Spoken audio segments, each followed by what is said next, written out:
I'm going to tell you what this is in a second here.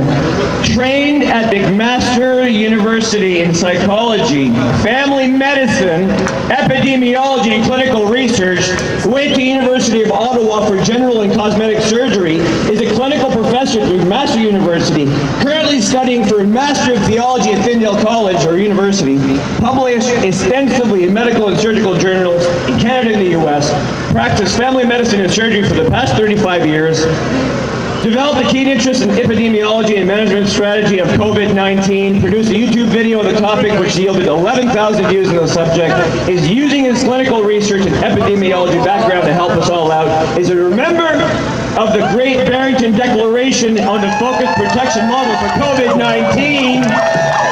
Please welcome, and thank goodness our medical professionals are finally getting up here to help. Please put your hands together for Dr. Imad.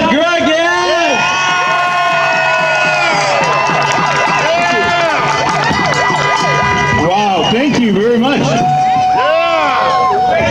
What a crowd, what a crowd. Look at this beautiful day. The sun has risen, and so have the people. You know, today I speak on behalf of 50,000 physicians who have signed the Great Barrington Declaration to end the lockdowns and use focused protection, a rational model. I want to talk to you about medicine. My first day of class at McMaster University, the one line that kept threading through the entire training is, doctors first, do no harm. I send this out to our public health officials. Do no harm. This is all about the benefit and the risk ratio in clinical decision making. For example, as a surgeon, if I diagnose somebody with appendicitis, I'm going to administer an operation, an appendectomy. It makes sense. The benefits of the surgery outweigh the side effects. Now, what do you think if I said to you, I'm going to use a chainsaw to remove the appendix? Do you think that's a good idea? No, because a chainsaw would cause more harm than benefit. You're going to damage collateral vessels, nerves, organs, and you're going to do collateral damage when your intent was to be very specific and focused. So in that case, the risks outweigh the benefit. Now, there are cases where you will use a saw. For example, if someone has gangrene of the foot, they could actually damage the rest of the organs from that gangrene. So we actually will use a saw, sadly, and do an amputation in order to save that person's life. Now, in other words, an illness has to be very grave and very serious in order to implement very aggressive measures. That's the risk-benefit ratio, and that's the model of do no harm. Now let's apply this to COVID-19. March 17th, we were told we have a pandemic of a very serious, very lethal virus, and we were shown videos of body bags in Italy and China, and we thought this is absolutely disastrous, so we need an aggressive approach. And hence lockdowns, social distancing, and all the other logos that came along with this very aggressive approach.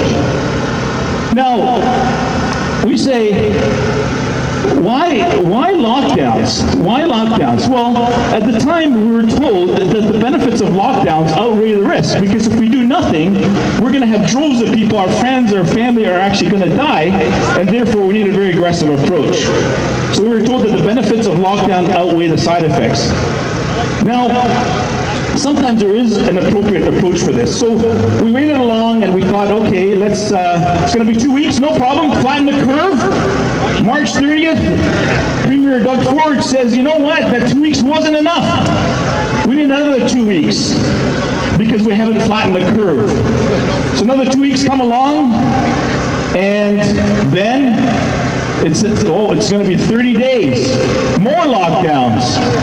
So we started wondering, critical thinkers started to think, well, what's going on here? I started calling up my colleagues in hospital and said, what's going on? How many COVID patients do you have?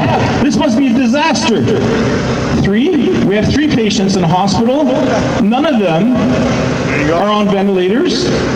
And none of us really found anybody who has COVID-19. Do you have friends or relatives with COVID-19? So we started wondering what exactly is going on, and is this chainsaw approach appropriate? And where did this come from, this chainsaw lockdown approach? Did you know that actually this approach was a result of a high school project by a 14-year-old young lady called Laura Glass? Thank you! She said, well, let's see, with Spanish flu, if we apply lockdowns and social distancing, we can reduce the amount of contact over a period of time. Her dad was a computer modeler. He brought this to politicians, and they loved it. And they said, next time we have a pandemic, we're going to do lockdowns and social distancing. Scientists said, no, this is not clinically proven. This is a high school project. Politicians went with it, and they said, next time we have a pandemic, we're going to have a lockdown and social distancing. What I would call the chainsaw approach to management.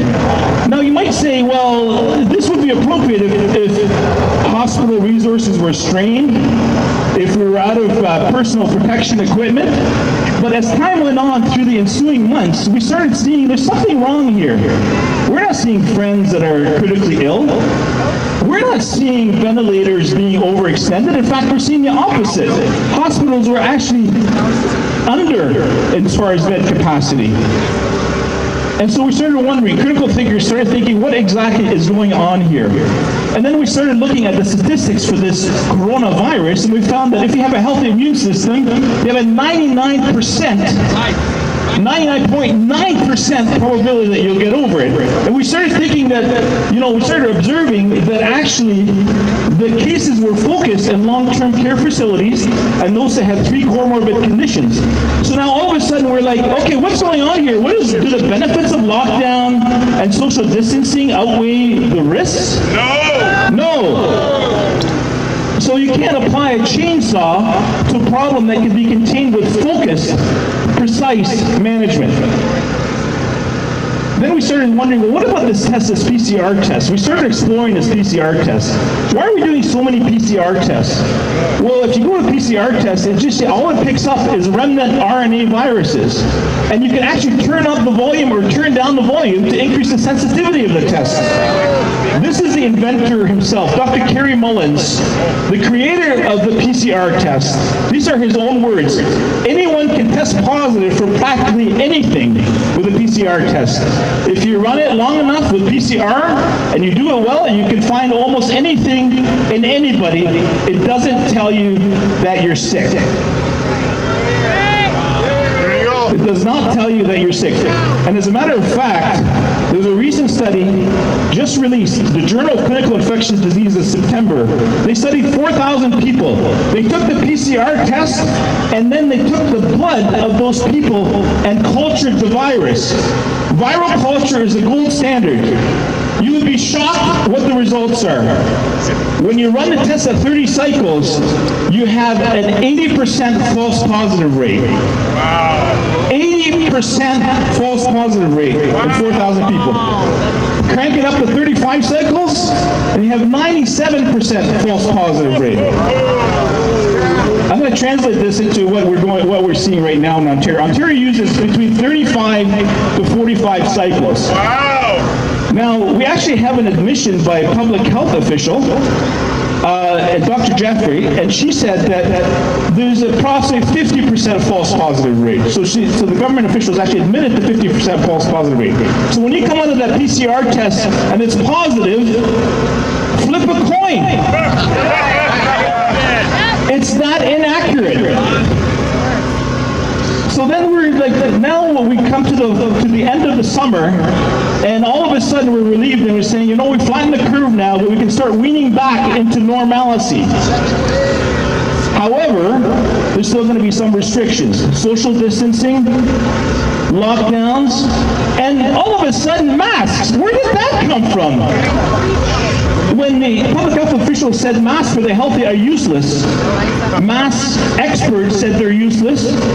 Your virus is 0.1 micron. The best mask can only filtrate 0.3 microns. It's a physical impossibility.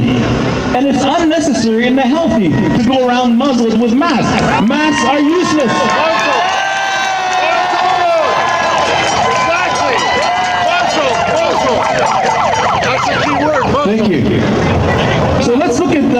yesterday? Yesterday, we ran 58,000 tests. 58,000 tests. I'm just going to call up the numbers here. And 1,855 people were tested positive. In Dr. Barb Yaffe's own admission, if it's 50% false positive of those 1,855, then actually only 1 in 100 people that were tested actually had some sort of a coronavirus. But if you use a clinical study that's even more accurate, only 56 people actually would have had the coronavirus, or 0.001%, or 1 in 10,000. Wow, there you go. And for this, the politicians are saying we are in a pandemic. Good job. Does 1 in 10,000 diagnosis justify a chainsaw lockdown reaction? Does 1 in 10,000 new cases justify 60 cruisers at Adamson's Barbecue, horses, arresting a young businessman desperate to make a living? That's right. This is a chainsaw, aggressive lockdown, heavy-handed approach to managing a virus that's much like any other coronavirus that's come and gone.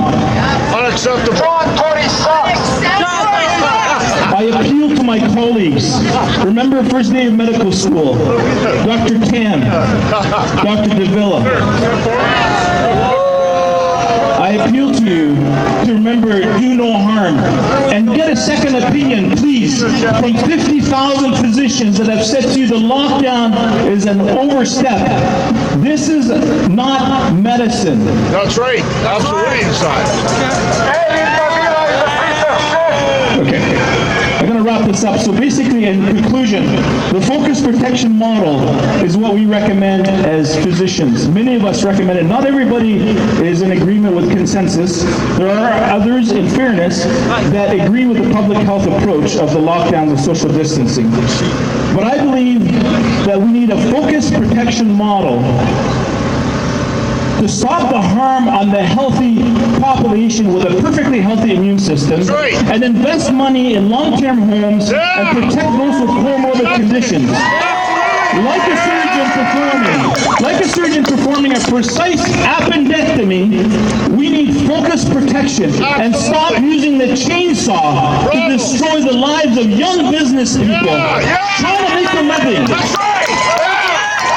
Taking them away from their family, putting them in jail, releasing a $50,000 bill.